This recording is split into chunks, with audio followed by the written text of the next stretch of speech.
Okay. Namaste everybody.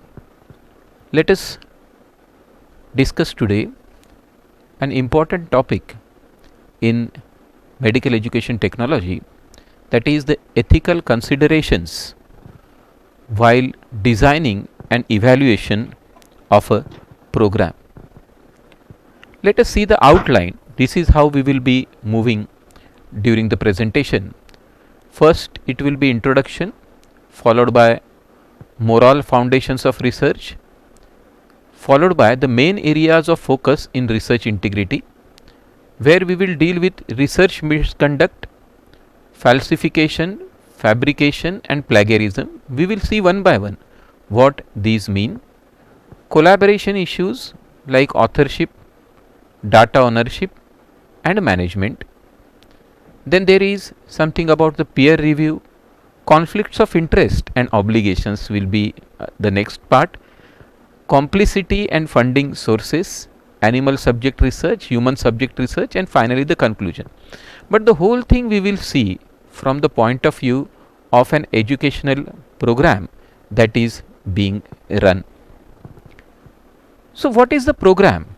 If we see what we mean by program, if we want to define the program, how we can define it? It is coherent set or sequence of educational activities. So it's educational activity altogether designed and organized to achieve predetermined learning objectives, to accomplish a set of educational tasks or over a sustained period. So what we have? Definite objectives, what we have? A definite plan, what we have? A definite duration, and during that duration we have to achieve certain tasks.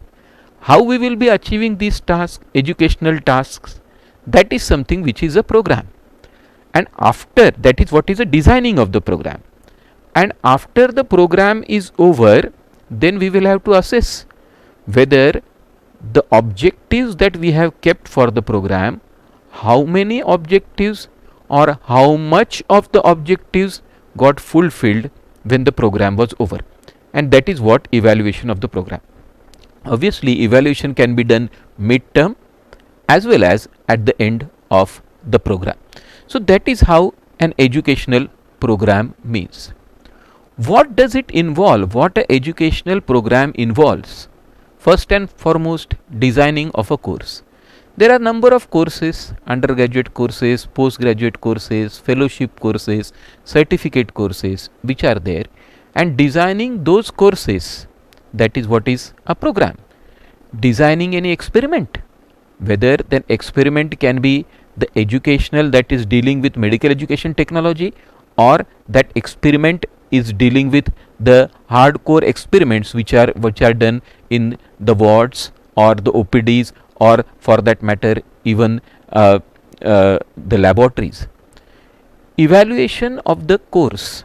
So what is involves? It not only involves designing but evaluation of the course, and also evaluation and analysis of the experiment, whether the experiment went correct or wrong, how much of the experiment we could satisfy with, how much of the experiment we could make justice with. So that is how everything involves. Does all these have ethical considerations? Should we see it from the point of view of ethics? Answer is definitely yes. Why the answer is yes? Because there are few things which are there. The first one is, since it involves individuals who are taught and who are being taught, there is always a learning process which is going on. In an educational institute, whatever is there is always a learning process, a teaching process is going on somewhere or in the somewhere or other form. Maybe the course involves experimentations on humans and animals. Maybe the course is such that we have to experiment on humans. Maybe the course is such that we have to experiment on animals, or the part of the course consists of experimentations on humans or experimentations on animals.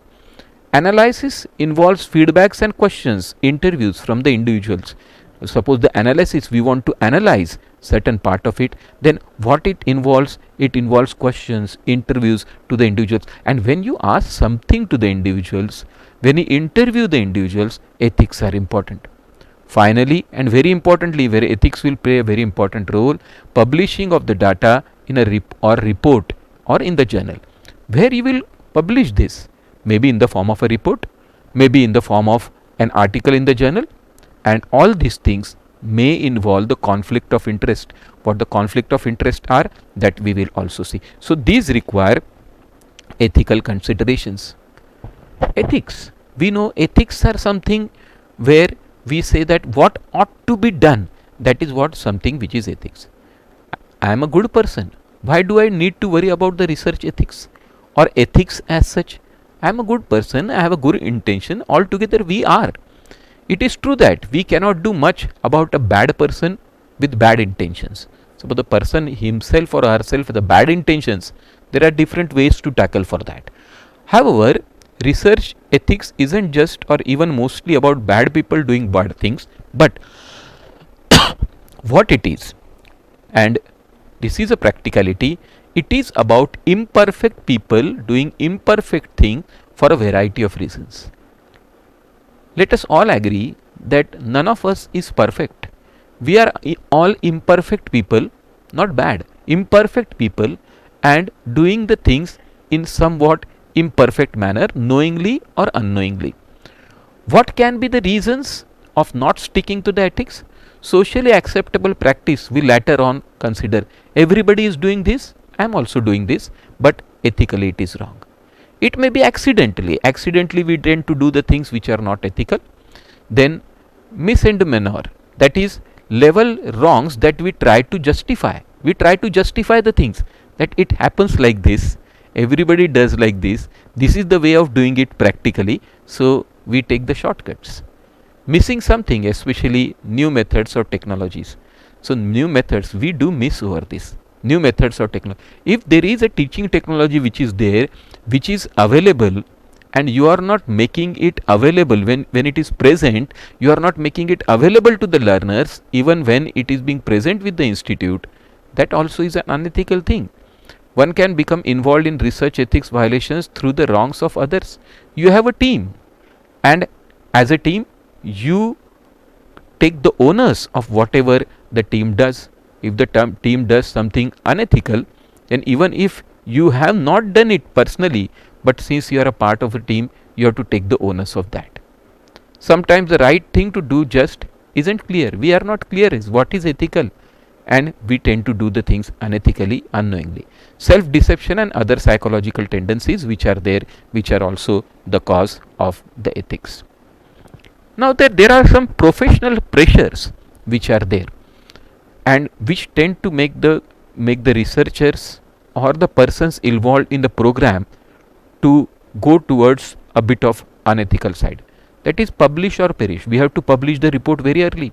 We have to publish the paper, and somehow it is related to our tenure, rating of the jobs, to our promotions, and then it becomes very necessary for us to acquire that. Keeping up with the peers, the others have published and I am not. Securing the grants, some of the time the grants are required by the educational institutes, and then they have to publish their reports, the papers as to how the analysis of the program has gone. So securing grant, being the first to discovery, being the first to project that we are running this particular program, all this creates unnecessary pressures.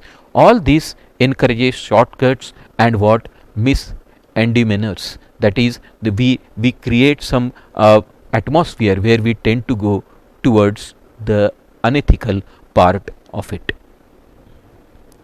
It is not that it is something which is a phenomena which is being observed in the third world countries, or the phenomena which is being observed in the case of developing countries, or phenomena which is being observed in low rated institutes. It's not like that. One of the examples here quoted is from the journal Science. It says, authors retracts the study of changing minds on same-sex marriage after colleague admits data were faked. So faking of the data, it is not very uncommon to do that.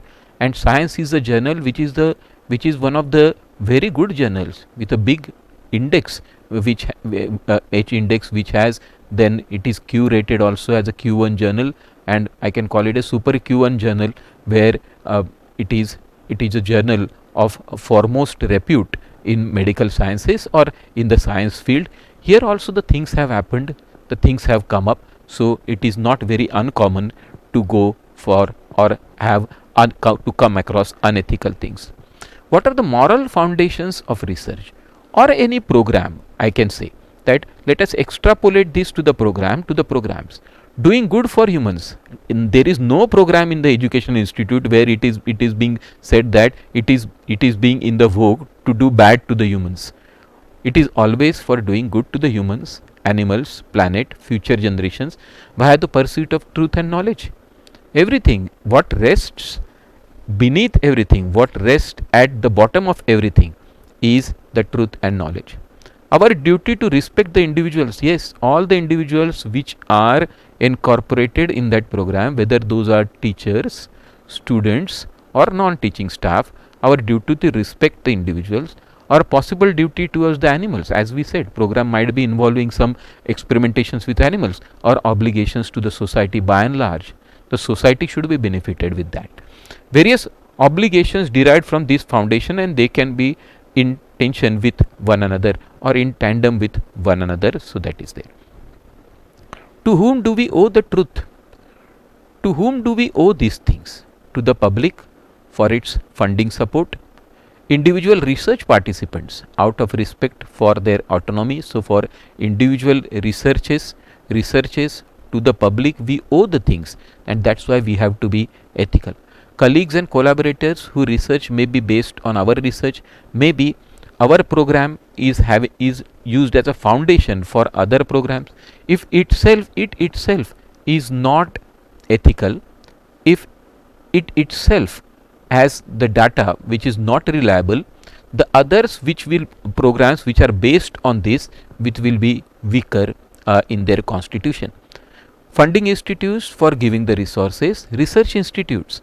It is not only that a particular researcher or the particular person in the program has done certain things wrong or unethical, that reflects very wrongly on the institute in which that particular person belongs or that particular program runs. Clearly, many obligations of research stem from its nature as a pursuit of truth and knowledge. So all these things hinder our pursuance of the truth and knowledge. There are certain areas of ethics which are being used in the research and which are used in the program designing as well as the analysis of the program or evaluation. First is misconduct, falsification, fabrication and plagiarism. We will see it one by one. Collaborative issues like authorship, data ownership, peer review, conflicts of interest, then complicity and funding sources, then animals research and the human research, or where programs where the animal and human research is being involved. Research misconduct. How the National Science Foundation defines research misconducts. It says fabrication, falsification or plagiarism in proposing and performing the research. That is what is the misconduct. So let us see one by one what it is. The first is fabrication. Fabrication means making up data. Data is not there at all. The individuals are not there at all. In the program there are no individuals which are involved, but still you are designing the data. That is what is, nowhere the data can come from, but the data is still there on the paper. That is fabrication. Then falsification means manipulating the research materials. Data is there, but you are manipulating this data. The marks are there, the grades are there, you are manipulating the marks, you are manipulating the grades so that the program should look better. So that is what is the falsification of the data. And then plagiarism. Plagiarism means taking from other person's ideas without acknowledging, without acquiring the permissions, results or words, without giving appropriate credit. The whole programs can be taken from the others. If it is taken from with the permission, that's all right. But if it is not being taken with the permission, and still it is being said that this program is run for the first time by a particular institute when it is already been run by the other institute, not giving the due credit to that, that is something which is the plagiarism. Research misconduct does not involve honest error or differences. So it will not involve the difference of the opinion or the honest errors which are there. Now what are the examples of the misconduct? Sometimes there is some manipulations of the images, data fabrication, falsification, which we have seen. Now this is very important, data omission or suppression. Now while evaluating a program, you come across certain findings or the feedbacks which say that the program was not successful at all. The people are not very happy, whether the students or the teachers are not happy with the program. You tend not to include this in the report. You tend not to include this in the paper which you are publishing. So that is what is called as omission or suppression. Why should we omit? Why should we suppress? Whatever are the shortcomings can be overcome next time when we will run that particular program. Plagiarism from the work of another could also be ideas gleaned from the peer review such as one's own work. So there is one website, that is retractionwatch.com, where you will come across number of such things which we consider as it. Even no need to go to this particular website or something. You ask yourself, there is some ethical thing inside a human being right from the beginning. So when you ask yourself, the inner voice comes whether the things you are doing are ethical or unethical. So that is how the things, but for reference one can have such reference with us. Then what is conflict of interest? Let us try to discuss a bit about this. Conflict of interest, a situation in which one experiences conflicting pulls from one's personal interest from one's professional obligations. Most important example is, right, suppose we are running a program. Programs are mostly not run by private individuals, but as far as educational programs are concerned, these are run by the institutes.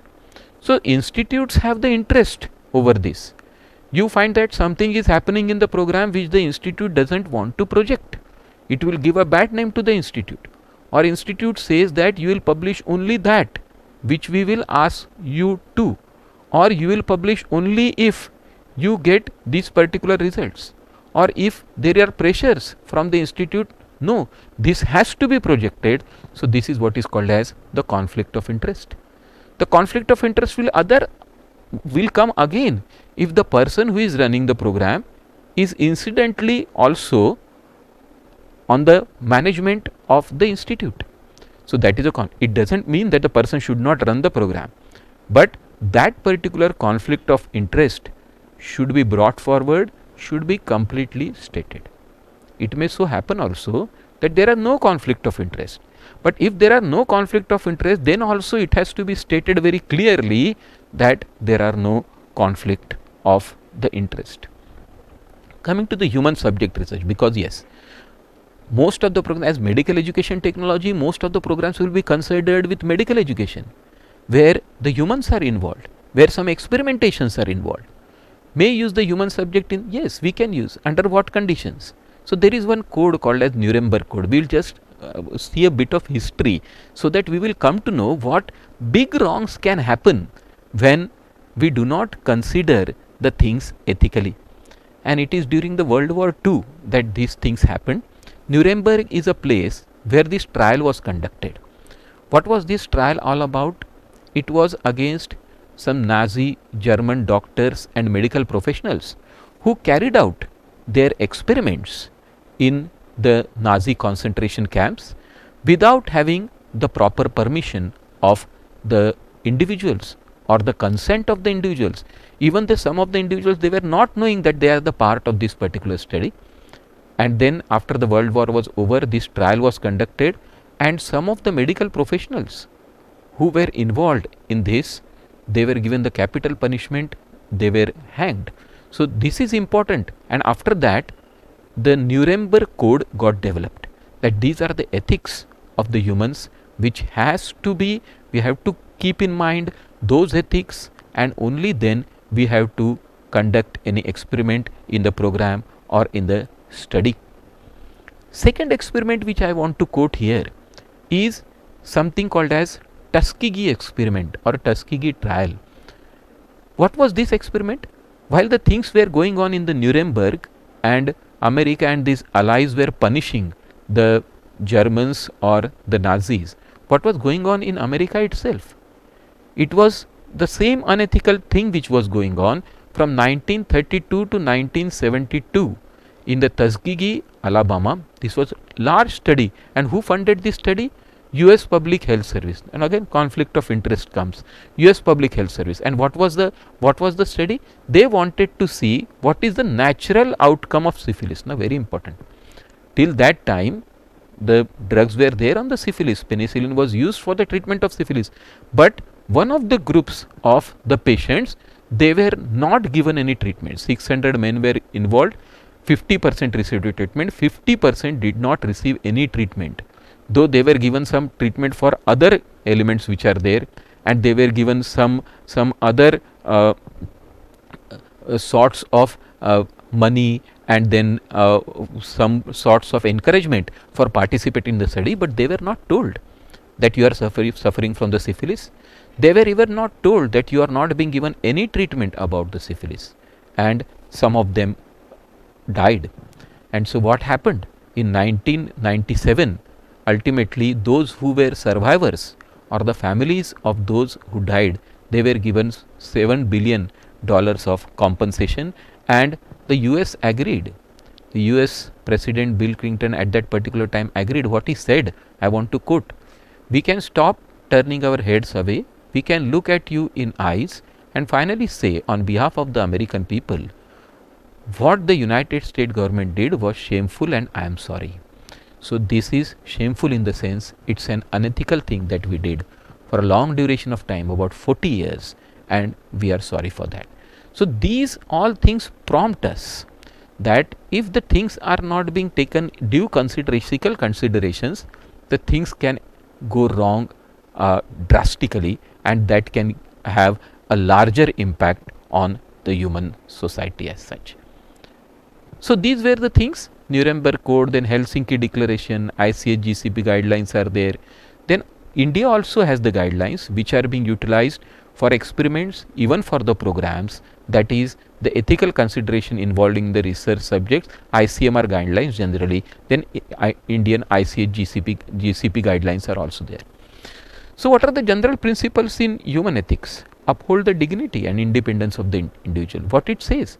That the individual has the whole right to participate or not to participate in your program. If there is a program, the person enrolls in the program, then the person has the right to get away from the program even without giving any of the reasons. Yes, if the program is such that some fees are to be paid or all these things which are there, so those things the person has to bear, but it is his or her right to go away from that particular program and not to enroll in that particular program. One cannot make the person compulsory to enroll. Then informed consent. While we are enrolling the people in the program, it is very important that the consent should be taken and those should be informed. It is not like that a kind of document is given and the person is asked to sign that. The document is to be explained, and this explanation procedure is to be documented. Confidentiality. Confidentiality in the sense some programs require that while filling the forms the people will write their name, but we will vouch that your name will be confidential, because many a types of the informations which are given which are very personal. So we will vouch that confidentiality. And second is anonymity, where the form is such that you not required to put your name or any of the particulars. So that is what is anonymity. So whether to go for confidentiality or whether to go for anonymity, so that is what is the individual discretions who are running that particular program. Proper compensation which are to be given in case of experiments and other things if these are involving. So is there any need of ethical committee when we have discussed all these things? Yes, there should be a place from where you can obtain a certificate that whatever is there is ethical.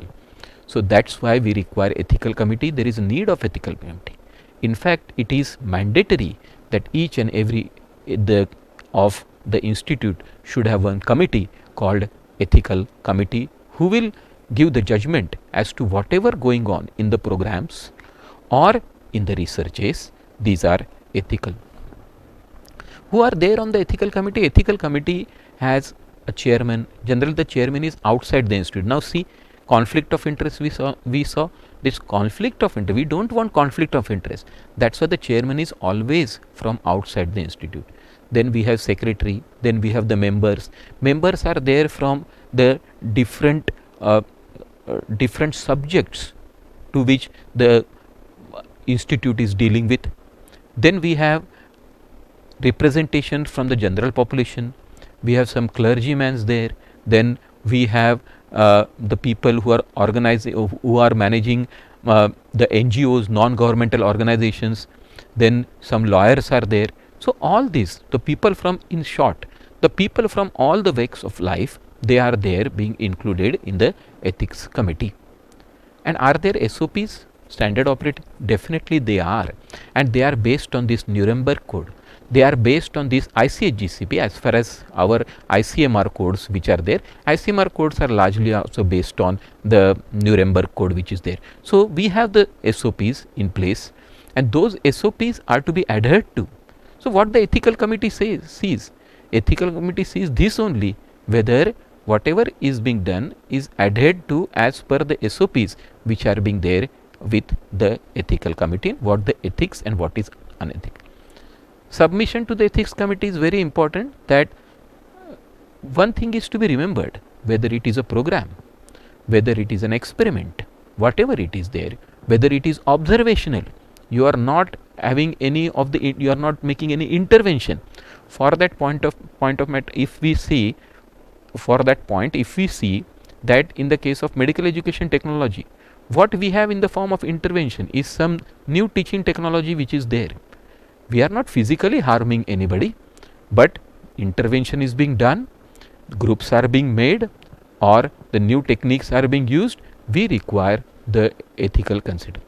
Whatever you do, whether in the form of the designing of the program, analysis of the program. So before starting the program, you design it and get the permission from the ethics committee. For analyzing of the program, you can add this analysis in the previous of your, the first of the version only, or you can have the separate version of analysis and get the separate approval from ethics committee. So we have protocol, we have patient information, consent forms, and consent form should be in the language, generally 3 languages for Indian scenario, that is English, Hindi and the vernacular language. Then investigations brochures, then any advertisements that you do with for incorporating the patients or the students or the participants in the program, investigators qualifications, any other documents, generally CVs or those who are running the program. That is what is essential. Now a very few things about the research involving animals. Suppose your program is such that there are certain animals which are being involved. Generally the programs which involve animal house or the maintenance of the animal house, maintenance of the animals, all these things. So here also we require to get the permission from institutional animal ethics committee. We require. So there are few things which are to be fundamental and biological and biomedical research. We require animals. New treatment. So suppose your institute is working for the new treatment for the diseases, then it requires animals. Safety testing of the animals, developing new diagnostics, preparation of animal products, or even biology and medical education. Simple thing as the dissection of the frog, isn't it? It forms a part of the program. It first formed the part of the program, MBBS program, where in the second year each and every of the student has to dissect one frog.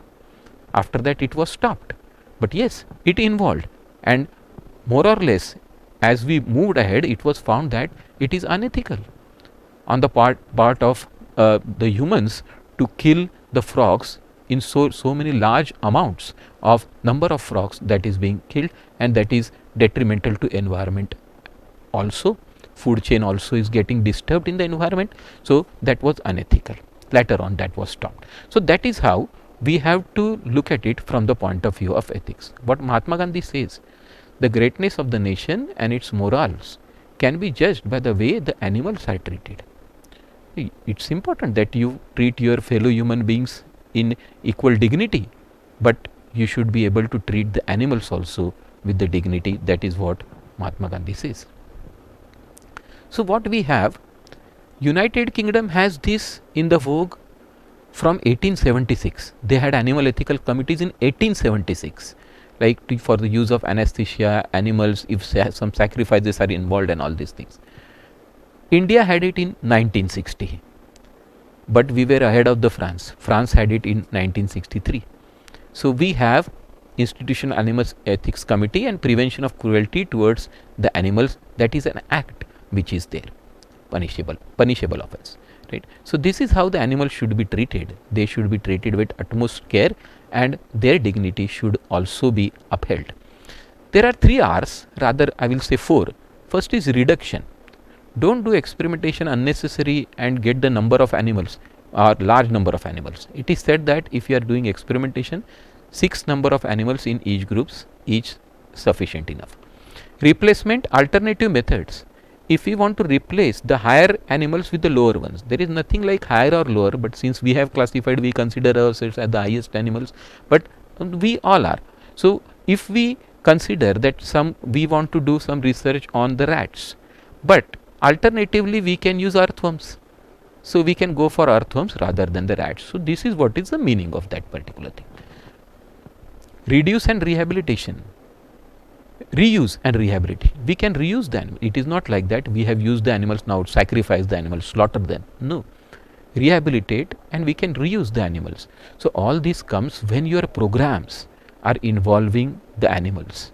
Even in the education technology, if we see that the theories of learning, the experimentations were done on the animals first, maybe the rats, mice, chimpanzees, dogs, and there we require ethical committee permission, that is from the Institutional Animal Ethics Committee. So this is the CPCA guideline committee for the purpose of control and supervision of experimentations towards the animals. So this is there. So we come to the last thing, that so what we have seen today is regarding the ethics, regarding the programs, how the program designing and program evaluation both requires the ethical consideration, both requires the permission from the Institutional Ethics Committee and Institutional Animal Ethical Committee. What is the need for that? What happens when the unethical things are being done?